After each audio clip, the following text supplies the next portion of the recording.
بسم الله الرحمن الرحيم. اللهم صل على سيدنا ومولانا محمد وعلى آل سيدنا ومولانا محمد وبارك وسلم وصل عليه رب زدني علما رب اشرح لي صدري ويسر لي امري واحلل عقدة من لساني. پرون منګه بسم الله الرحمن الرحیم کې خبرې کړې وې چې با د لسو معنی او پر رضی پای کې د مصاحبت یا د استعارت یا د تبریک د پاره د صحیح کیږي. بیا موږ د اسم مبارک ویلو چې یا خود اسم نه ماخوذ ده یا د اسم نه ماخوذ ده. لفظ الله تعریف وکړو د لفظ الله مبارک مونږ دا ویلو چې دا مشتق ده ک جامد ده عربي ده ک غیر عربي ده. او بیا رحمان او رحیم کې موږ فرق ویلو. بیا غینه بعد بیا موږ الحمدلله کې الف لام ویلو. دا الف لام قسمونه تاسو په نورو کتابونو کې ویلي کني ویل دې ته یو منټ لو ګورئ دا بل بورډ باندې مې لیکلي دی اوس بل کلاس ته چې الف لام په دوه قسمه باندې دا الف لام یا اسمی وي یا با الف لام حرفي وي. که الف لام اسمی وي الف لام اسمی دې ته ویل کېږي هغه الف لام چې هغه په اسم فاعل او اسم مفعول په شروع کې راغلی وي او په معنا الذي باندې وي لکه الضارب په معنا الذي ضرب او المضروب په معنا الذي ضرب. او کچرتا الف لام حرفي او الف لام حرفي دي ته وي چې اسم فاعل او اسم مفعول په شروع کې نه راغلي. نو دا الف لام حرفي بیا په دوه قسم لري یو الف لام حرفي زائد الف لام حرفي غیر زائد. الف لام حرفي زائد دي ته ویل کېږي چې داغي په لری کولو باندې په کلمه کې څه نقصان نه راځي او دا عام طور باندې د اسم جامد په شروع کې راغلي لکه القمر پرېږي د الف لام ده الحسن پرېږي د الف لام ده الحسين پرېږي د الف لام ده الشمس پرېږي د دای په لری کولو باندې په کلمه کې څه نقصان نه راځي. الف لام حرفي غیر زائد دي ته ویل کېږي چې دای په لری کولو باندې په کلمه کې نقصان راځي. بیا الف لام حرفي غیر زائد په څلور قسمه الف لام جنسي استغراقي عهد خارجي او عهد ذهني. په دې څلور قسمونو کې وجه د حصر دارا چې مدخول د الف لام مدخول د الف لام مطلب دا دی چې په کومه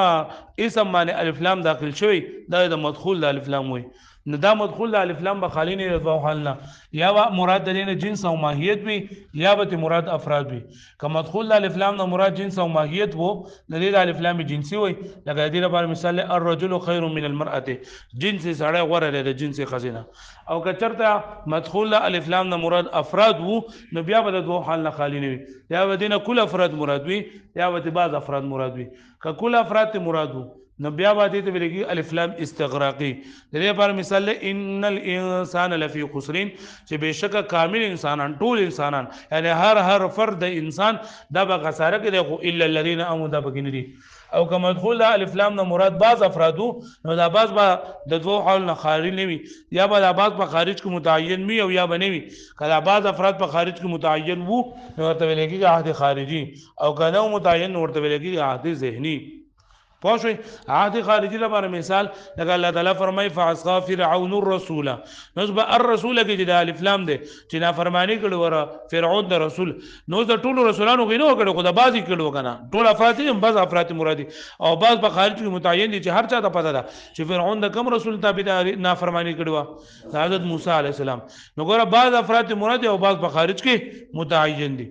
او کچرتا بعض افراد په خارج کې متعین نو بعض ته مراد په خارج کې متعین نو دایره پر مثال انی اخاف ان یاکل الذئب شهادت یعقوب علیه السلام په زامن راغل او مینه ورته شروع کوي چې ارسله معنا د زمون سره ولېګه غدن سبا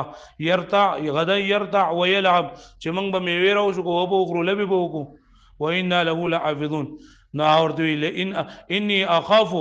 زيريګما ان یاکله الذئب چې و به خریدل رسو شرمه اوس ټول شرمخان خو دې نه چغړې و یو شرمخ به کړی کنه واغه یو شرمخ ترين دا سوکته اب خارج کې متعین نه ده په خارج کې متعین نه ده اوس یو شرمخ به خوري نو چې په خارج کې متعین نه وي نو دې ویلېږي عهد ذهني. پوښوي اوس په الحمدلله کې چې دا کم الف لام ده نو دا درې په دې کې سیږي یا خدا الف لام جنسي ده نو دا الف لام جنسي معنی انکو الحمدلله چې جنس تعریف یعنی چې کم هم تعریف ته کنه هغه ټول تعریف ثابت ته الله جنس تعریف ثابت ته الله لرا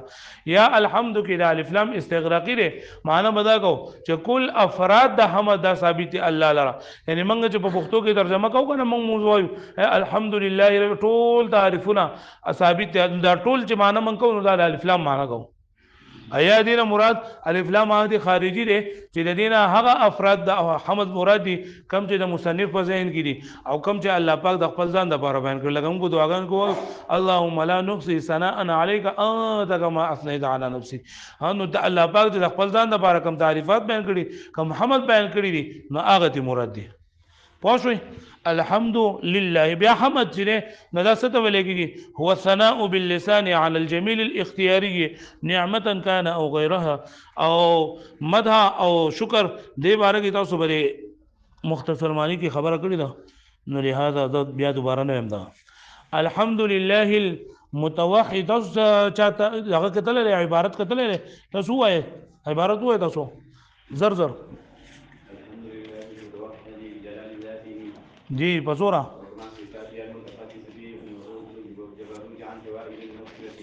جی بساطع حججه وواضح بيناته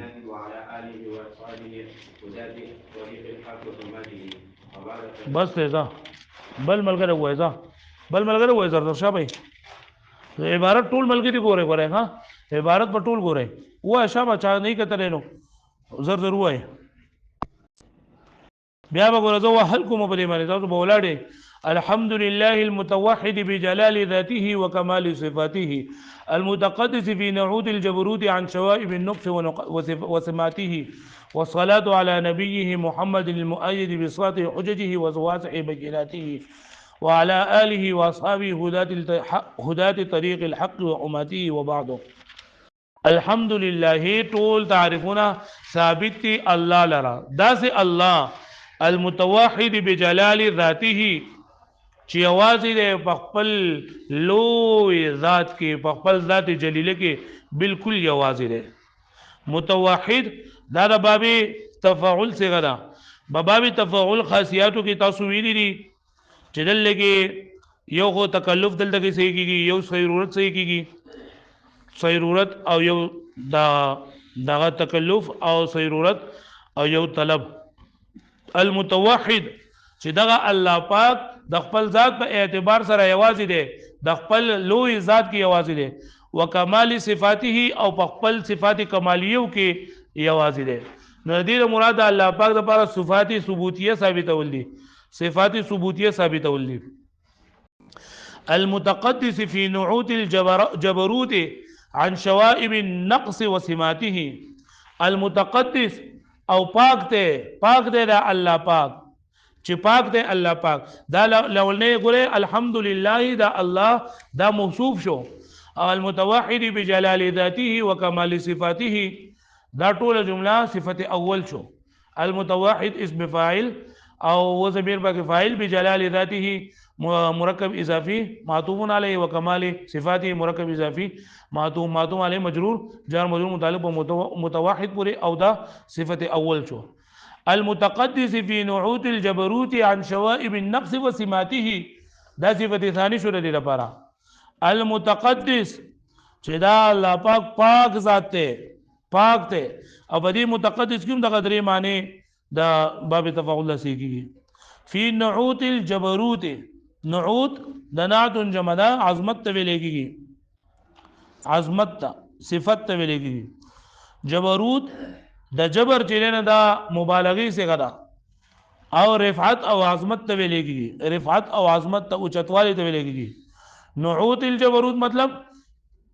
او دغه الله تعالی پاک ته فی نعوت الجبروت د خپل لویوالی او د عظمت په صفاتو کې د خپل لویوالی د عظمت او د کبرایی په صفاتو کې د سنه پاک دی عن شوائب النقص وسماته عن شوائب النقص د شائبو د نقصنا شوائب جمع د شائبتون دا یو ګډوډوالی ته ویل کېږي او ګندګۍ ته هم ویل کېږي ګندګۍ ته چې هر قسم ګندګۍ نه پاک النقص ویل کېږي کوتاهی ته کمزوری ته سمات ویل کېږي علامات ته سمات د سمتون جمع ده علامی ته ویل کېږي سمتون جمع ده او اصل کې اسمونو نو اسم د اسم ولې وای نو په دې کې تاسو په دې ورکوټو کې دامونه کوي دي چې یاو د سیمون نه ماخوذ دي سیمون معنا اوچتواله او یا د وسمون نه ماخوذ دي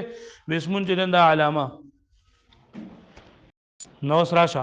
المتقدس داسې الله چې پاک ته فی نعود الجبروت د خپل کبریایي د خپل لویي د عظمت په صفاتو کې تسنه پاک ده عن شوائب النقص وسماته د کوتاهی او داغه د علامات د شایبینا د ګډوډوالي نه پاک ده الګه پوښوي د نقصان او د نقصان د علاماتو د شایبی او د ګډوډوالي نه څوک پاک ده الله پاک ده الګه پوښوي به باندې د الله تعالی پر صفت ثانی شو والصلاة على نبيه محمد المؤيد بساطع حججه وواضع بيناته والصلاة رحمت کامله دی وی درود کامله دی وی صلات په لغت کې په معنا د دعا بالخير سره راځي صلات په لغت کې په معنا د دعا بالخير سره راځي چې کله د دې صلات په نسبت کې اعلی راشي نو بیا د مراد خیری کول وي کله د صلات په نسبت کې په سله کې اعلی راشي نو بیا د مراد خیری کول وي د صلات چې کله نسبت الله پاک ته وشي نو بیا ته مراد رحمت وي د صلات چې کله نسبت وشي الله ته نو بیا ته مراد سوي رحمت د صلات چې کله نسبت وشي فرشتو ته نو مراد استغفار کول وي د مؤمنانو لپاره د صلات نسبت چې کله مرغوته وشي نو بیا ته مراد وي تسبیح ویل لکه صلت طيور سبحه او الله تعالی او چې کله بندګانو د نسبت شي نو بیا ته مطلب درود ویل وی سړي مراد وی درود ویل لکه الله تعالی فرمای ان الله وملائکته يصلون على النبي يا ايها الذين امنوا صلوا عليه وسلموا تسليما نو دلته د صلات نسبت الله ته ملائکه ته انسانانو ته شوی دی نو موږ وایو اللهم صل یا الله درود وی دغه معنا کومه یا الله رحمت ولېږي یا الله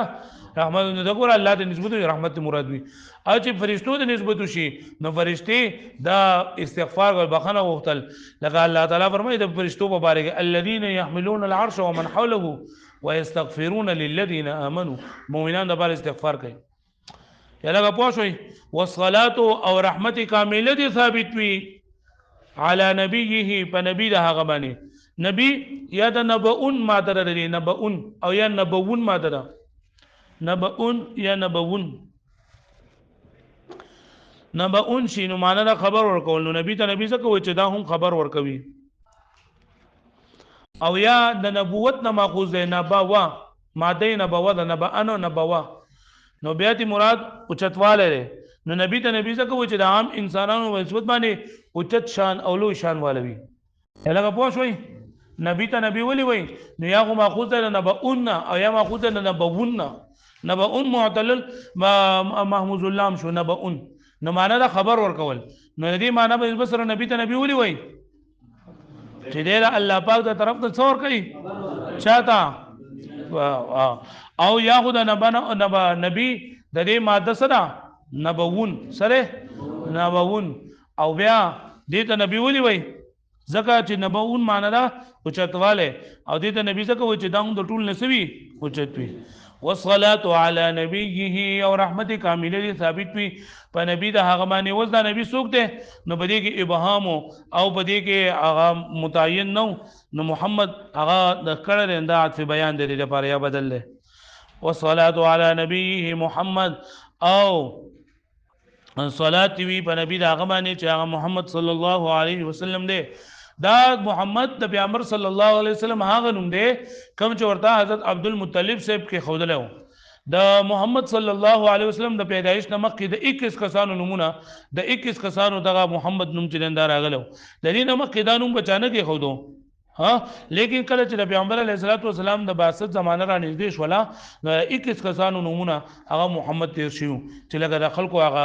آشناواله راشي او د دغه نه القاء حضرت عبد المطلب صاحب د پیغمبر علیه الصلاه والسلام د نوم کې خو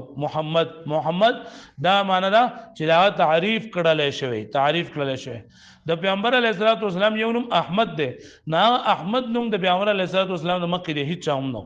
په مخکري کتابونو کې د نوم احمد وو او دا د پیغمبر اسلام د مکه د هیڅ نوم خو محمد دا د پیغمبر علیه الصلاه والسلام د مکه 21 کسانو د نوم خادي بل نور خبرې په کوم ډول شي غوځه پر المؤيد چې دا تایید کړل شوی انداسي پیغمبر محمد موصوف ته المؤيد داسي پیغمبر داسي محمد صلی الله علیه وسلم چې دا تایید کړل شوی هغه مضبوط کړل شوی دی بساطع حججه په اوچت دلیلونو باندې ساطع معنا مرتفع اوچت ته ویل کیږي او حجج د حجت جمع ده حجج د څه جمع ده د حجتون حجت څه ته ویل کیږي هغه دلیل ته چې ثابتون کوي حق لرا هغه دلیل ته حجت وای چې ثابتون کوي څه لرا حق لرا وواضح بینات او بقولا او دلائل سره مراد معجزات والصلاه علی نبیه محمد او درود کامله دي ثابت وي رحمت کامله دي ثابت وي په نبی دا هغه باندې چې نبی دا هغه څوک دی محمد صلی الله علیه وسلم دی څوک دی لکه المؤید داسي نبی چې دا هغه تایید کړل شوی دی هغه مضبوط کړل شوی دی بساط حجته قبولن او اوچتو دلائل سرا وواضع بینات او روخان دلائل سرا وعلى آله او په آل دا غمانه آل په اصل کې سو آل په اصل کې اهلون وو یا آل په اصل کې اولون وو آل په اصل کې اهلون وو په تصغیر د دې چې په تصغیر د او اهلون نزي بیا اهلون وو خلاف قیاس ها په حمزه سره بدل شو اهلون ته جوړ شو خلاف قیاس ها په حمزه سره بدل شو اهلون ته جوړ شو د ایمان قاعده د وجه نه چې حمزه ساکنه نه ما قبل د حمزه هر حمزه متحرک راغله دا حمزه ما قبل حرکت موافق په فعل سره بدلول واجب جو اهلون ته جوړ شو یا دا باصل کې اولون آل باصل کې سو اولون و متحرک ما قبل لري مفتوح قلبا قانون د وجه نه و باصل سره بدل شو اهلون ته جوړ شو آل او با آل کې فرق ته آل د اشراف د بار راځي آل د اشراف د بار راځي او آل د اشراف غیر اشراف ځون د بار راځي آل دا چې نه دا د شرافت دنیوي ول د بار هم راځي چې شرافت دنیوي اصلي او چې شرافت اخروی اصلي هغه ځون د بار راځي لکه آل فرعون هم ویل کېږي او آل موسی هم ویل کېږي خاجی او آل چې دا مذکر د پاره هو راځي او اهل چې دا صرف د مذکر او مؤنث لپاره راځي آل نه مراد څوک دی د آل نه مراد څوک دی نو بدی کې هم اختلاف دی بعض وایي چې لکه آل نه مراد چې نه صرف د پیغمبر علیه الصلاه والسلام اولاد مراد دي بعض وایي چې د پیغمبر علیه الصلاه والسلام اولاد بنو هاشم او بنو عبد المطلب دا ټول د آل نه مراد دي بعض به ازواج مطهرات هم ذکر دي او د غمانه دادا چې کل مؤمن تقی فهو آل پیغمبر اسلام فرمایي هر مؤمن چې تقوادار دی پاکباز دی د زما د خاندان نه جدای کی چې موږ مانو واخلو لا ټول پیغمبر اسلام په خاندان کې راځي وعلى آله او د رحمت کامل دي ثابت وي په آل د پیغمبر صلی الله علیه وسلم باندې واصحابه او په اصحاب دا باندې اصحاب جمع د صاحب دا او صحابي هاي کس ته ویلېږي چې په یخ باندې پیغمبر صلی الله علیه وسلم لیدلې او باغ باندې ایمان نه وړي او د ایمان په حالت کې د دنیا نه